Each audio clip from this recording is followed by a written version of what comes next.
Taste the Daily. தமிழகத்தில் சட்டம் ஒழுங்கு சீர்கெட்டு காவல்துறைக்கு பாதுகாப்பற்ற சூழல் நிலவுவதாக நாமக்கல் மாவட்டம் பள்ளிப்பாளையத்தில் நடைபெற்ற அதிமுகவின் 54வது ஆண்டு தொடக்க விழா பொதுக்கூட்டத்தில் முன்னாள் அமைச்சர் தங்கமணி விமர்சித்துள்ளார். நாமக்கல் மாவட்ட கழகத்தின் சார்பில் நடைபெற்ற பொதுக்கூட்டத்தில் முன்னாள் அமைச்சரும் மாவட்ட கழக செயலாளருமான தங்கமணி, முன்னாள் அமைச்சர் சரோஜா, கழக செய்தி தொடர்பாளர் மகேஸ்வரி மற்றும் சட்டமன்ற உறுப்பினர் சேகர் உள்ளிட்ட கழக நிர்வாகிகள் திரளானோர் கலந்து கொண்டனர். இந்நிகழ்வில் பேசிய முன்னாள் அமைச்சர் தங்கமணி, பள்ளி கல்லூரி மாணவர்களிடையே போதை கலாச்சாரம் அதிகரித்து காணப்படுவதாகவும் அதிமுக ஆட்சி அமைந்ததும் தமிழகம் போதையில்லாத மாநிலமாக மாற்றப்படும் எனவும் கூறினார். சென்னை திருமங்கலம் பகுதியில் அதிமுக சார்பில் திண்ணை பிரச்சாரம் நடைபெற்றது.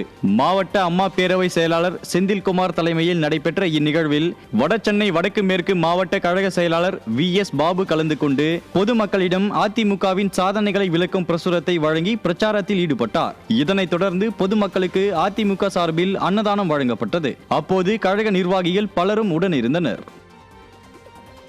அதிமுகவின் 54வது ஆண்டு துவக்க விழா பொதுக்கூட்டம் கடலூர் வடக்கு மாவட்டம் சார்பில் பண்ருட்டியில் நடைபெற்றது. இதில் முன்னாள் அமைச்சரும் வடக்கு மாவட்ட கழக செயலாளருமான MC சம்பத் சிறப்புரையாற்றினார். அதிமுக நகர கழக செயலாளர் கவுன்சிலர் மோகன் தலைமையில் நடைபெற்ற கூட்டத்தில் அனைத்துலக MGR மன்ற இணை செயலாளரும் முன்னாள் அமைச்சருமான MC தாமோதரன், மாவட்ட அம்மா பேரவை செயலாளர் கனகராஜ், மாவட்ட பொருளாளர் ஜானகிராமன் உள்ளிட்ட பலர் பங்கேற்றனர். ஸ்டாலின் ஆட்சி, உதயநிதி ஸ்டாலின் இறக்கி விட்டிருக்காரு. குடும்பமே ஆட்சி, அந்த ஆட்சி குடும்பமே கொள்ளை அடிக்கின்ற ஆட்சி, அந்த ஆட்சி கமிஷன், கலெக்ஷன், கரப்ஷன் என்ற ஆட்சி தான் அந்த ஆட்சி. ஒருவர் மந்திரி சரியில்லை, ஒருவர் டிபார்ட்மெண்ட் சரியில்லை, துறைதோறும் ஊழல் நிறைந்த துறை, எந்த துறையும் சரியில்லை. ஏதோ அவர் கட்டுப்பாடு இல்லை, அவர் ஏதோ போறாரு வராரு, போட்டோ ஷூட். தேனி கிழக்கு மாவட்டம் சார்பாக கண்டமனூரில் அதிமுகவின் 54வது ஆண்டு துவக்க விழா பொதுக்கூட்டம் நடைபெற்றது. பொதுக்கூட்டத்தில் மாவட்ட செயலாளர் முருக்கோடை ராமர், கழக கொள்கை பரப்பு துணை செயலாளர் ரதிமீனா சேகர் ஆகியோர் சிறப்புரையாற்றினர்.